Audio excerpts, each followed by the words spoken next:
Assalamualaikum guys, so welcome back. So hari ni kita sembang-sembang dengan Akil. So mana yang terlepas part 1, boleh check dulu video part 1. So this is a part 2. Kita akan sambung sikit lagi sebelum kita habiskan kita punya sembang-sembang. Sembang-sembang je geng. Okay, so Akil, soalan aku lah. Kita dah bincang tadi pasal perjalanan kau. Macam mana kau start, kenapa kau start.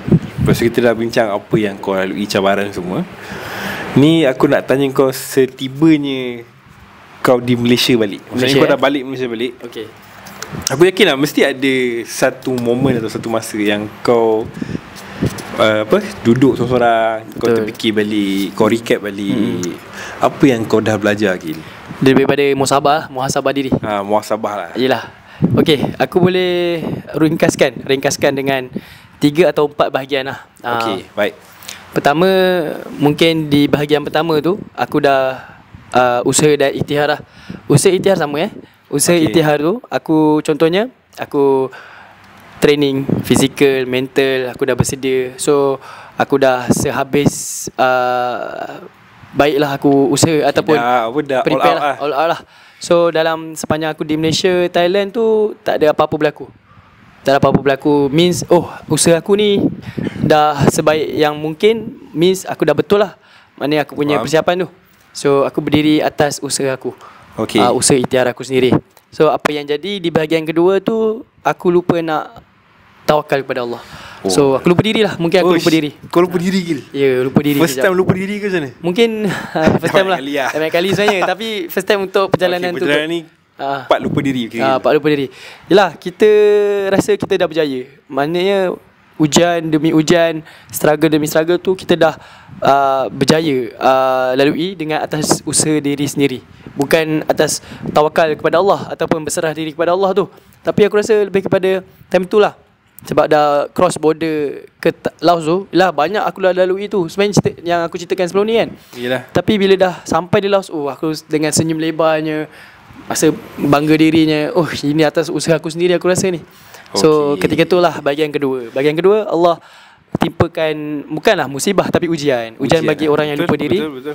Dan nikmat demi nikmat tu ditarik satu demi satu. Antaranya kesihatan aku, fizikal aku, kesihatan fizikal, kecergasan aku, fitness, dan mental aku. Aku ingat makin aku dah ke depan, yelah fizikal kita makin kuat. Kita dah training macam-macam, kita dah lalui macam-macam, lepas tu makin kuat. Tapi dalam split second Allah tarik nikmat-nikmat tu. Betul kan? Faham. Dan itulah baru aku rasa aku kena tawakal kepada Allah dan kembali kepada berserah diri kepada Allah lah. Walaupun sekecil-kecil perkara ataupun semudah-mudah perkara tu, kita mulakan niat kerana Allah ataupun tawakal kepada Allah. Itu bahagian kedua.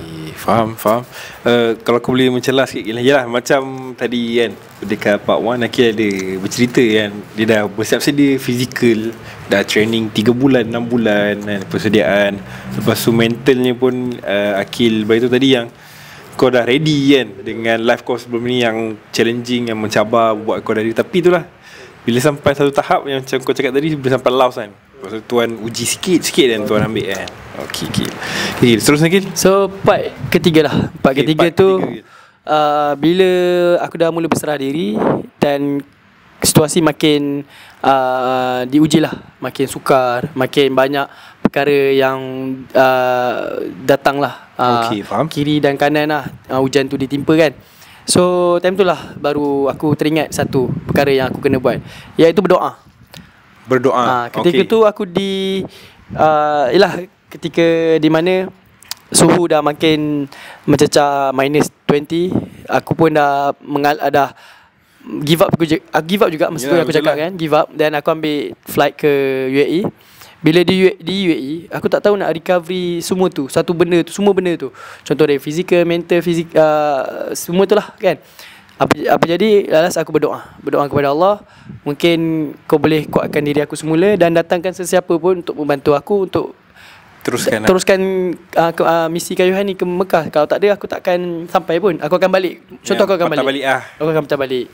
So berdoa lah. So aku berdoa, yelah doa musafir kan mustajab, antara yang orang yang mustajab kan. So aku berdoa, alhamdulillah Allah kabulkan doa tu. Time tu lah baru jumpa Fikri, dan ada 2 Chinese Muslim pun sedang melakukan kayuhan menuju ke Madinah. menuju ke tempat yang sama lah. Tempat yang sama. So kebetulan kami bertiga, so total berempat lah. Berempat berkayuh bersama, seronok lah. Dapat semangat balik kawan-kawan. Ada satu geng pejuang Yelah, betul lah. Ada kawan-kawan boleh kayu sekali. Kayu sekali. So ada perjuangan yang sama. Jadi semangat lah. Semangat macam fisabilillah tu ada. Rasa macam tu lah. Yelah betul. Dia macam ni lah. Kalau bersorangan memang kita akan rasa lemah. Tapi kalau kita dalam jemaah, so kita akan rasa lebih kuat lah. Betul.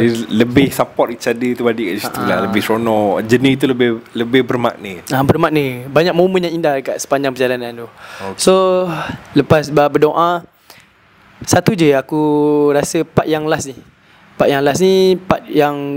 aku rasa kita akan lupa juga husnuzan lah kepada Allah. Sebab bersangka baik lagi lah. Bersangka baik. Bila aku je lah usaha dah, doa ikhtiar dah, tawakal pun dah buat, doa pun buat, tapi aku tak tahu apa yang aku dapat, apa sepanjang kayuhan yang aku dapat. Aku tak dapat apa pun.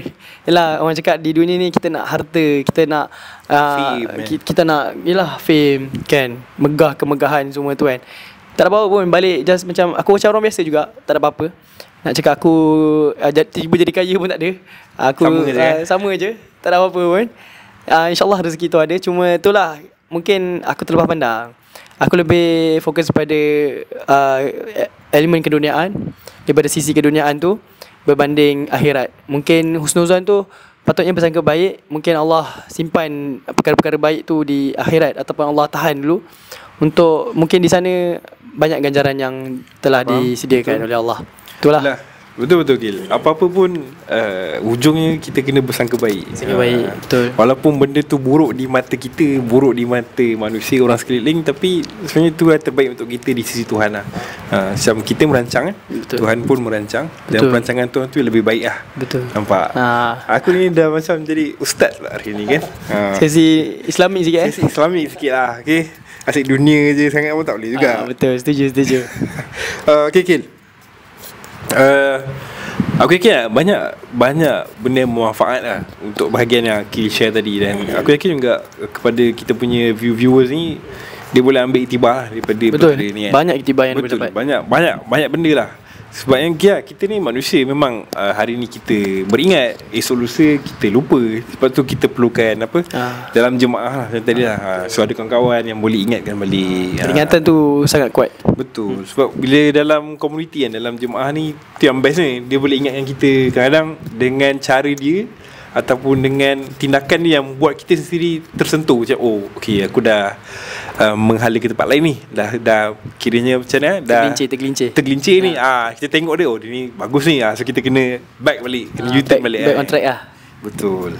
Kil, kalau diberi peluang Kil, kalau diberi, contohlah ada orang nak sponsor kau Kil, aku nak kau kayuh balik daripada aku nak kau kayuh balik daripada Banting.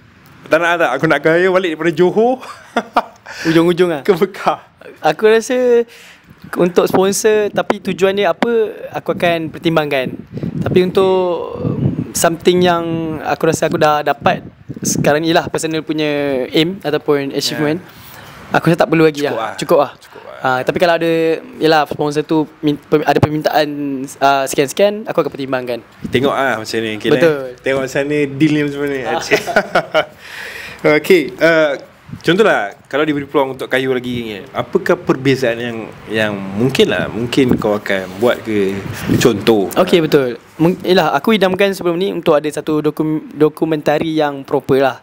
So setiap perjalanan tu ada kisah-kisah dia, ada pengisian, ada ada cinematic dia, cantik lah kan. Tapi itulah, kalau bila seorang ni tak sempat nak buat semua tu, tak terkejar semua tu. So just tak sempat lah. Betul, just enjoy the moment je bagi aku. Yelah, betul. Sebab ada orang aku ada baca komen juga kan, netizen kan.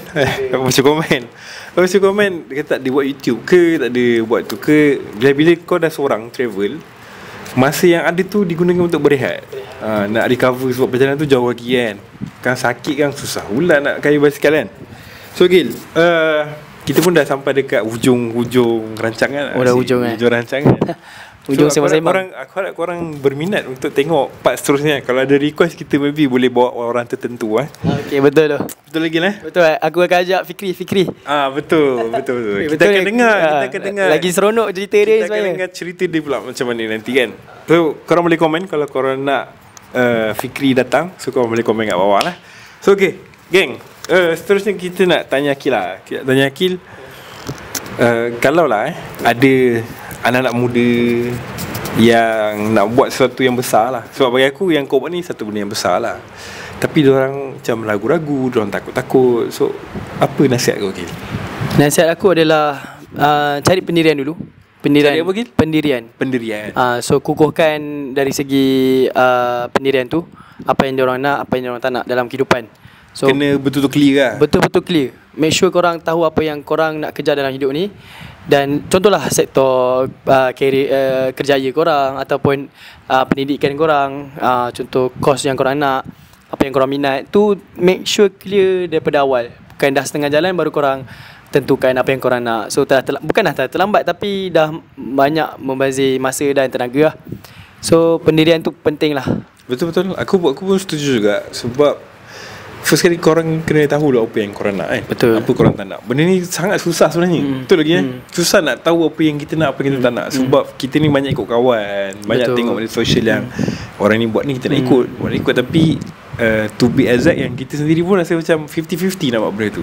Betul. So, betul lah macam Akil cakap, kena tahulah apa yang kita nak, pendirian kita macam mana. Kil, aku kategorikan kau ni sebagai content creator lah. Content creator. Betul lagi ni? Apa nasihat kau, Gil, dekat generasi muda lah yang tengah tengok ni, ataupun generasi kita ni, middle age ni kan, yang baru nak bermula, yang ada juga yang aku tengok yang tak nak sambung belajar, tak nak ambil SPM, nak jadi content creator, nak jadi influencer. So apa nasihat kau, Gil? Nasihat dia mudah je. Teruskan menimba ilmu ataupun berusaha dulu untuk cari disiplin dan konsisten menimba ilmu. Sebab itu penting. Itu akan membina diri ataupun mengajar untuk kita cara berfikir dengan baik lah. So faham? dekat situ akan membantu korang secara, bila dah keluar nanti, korang akan tahulah membezakan yang orang tu boleh bekerja secara profesional ataupun tidak.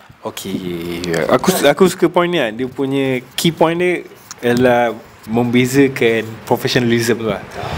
So bila orang tu dah masuk pendidikan yang bagus, pendidikan yang baik kan, so kalau dia buat konten tu, kau boleh tengok lah konten-konten yang dihasilkan tu ada quality, memberi manfaat, memberi value kepada orang-orang yang tengok lah. Contoh macam konten Akil sendiri, contoh macam kita boleh petik kot nama kalau Aming sendiri kan, yang biasa lah. Betul, yang famous, yang biasa lah. Macam mana konten dia, macam mana dia bawa diri dia dekat public. Benda tu yang membezakan dengan content creator yang kurang kualiti. Kurang kualiti lah. Betul, Gil. Aku setuju, Gil. Okay, Gil. Seterusnya, Gil, ada apa-apa plan untuk next project ke? So next project ni ada, InsyaAllah ada dalam masa terdekat. Cuma buat masa ni berehat dulu. Tapi kalau korang nak nantikan next project, kena stay tune dengan video-video aku. Okay, Today guys, so kalau korang nak tengok apa next project, so korang kena stay tune lah dekat Akil punya media sosial. So Akil, boleh highlight sikit media sosial, nama apa, Akil? YouTube, TikTok, Instagram sama je, Akil Misnan. Semua sama lah? Semua sama Akil Misnan. So boleh follow Akil Misnan dekat YouTube, TikTok, Instagram. Betul, semua. Kau ada Facebook tak? Facebook ada tapi tak aktif sangat lah. Okay, so kau main kau dekat TikTok, Instagram lah? Betul. Okay, so guys, kalau korang berminat nak tahu perkembangan lebih lanjut, korang boleh follow Akil punya social media lah. Dan aku rasa itu saja, Gil. Betul, hari ni. itu saja. Kalau korang nak tengok part seterusnya, ataupun nak kita bawakan tetamu-tetamu lain, macam Akil kata Fikri tadi InsyaAllah Fikri. Fikri ataupun kita nak sembang pasal perjalanan haji haji yang Akil lah buat. So maybe kita boleh set lagi. Korang boleh komen kat bawah dan kita akan jumpa di next video.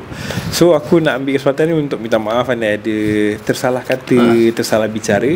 So aku harap korang enjoy dan juga dapat manfaat daripada video ni. So Akil, kata-kata terakhir, Akil. Kata-kata terakhir, hidup ni kental, kena terus kuat. Okay. So guys, kita jumpa lagi lain video. Okay, Assalamualaikum. Bye. See ya. Bye.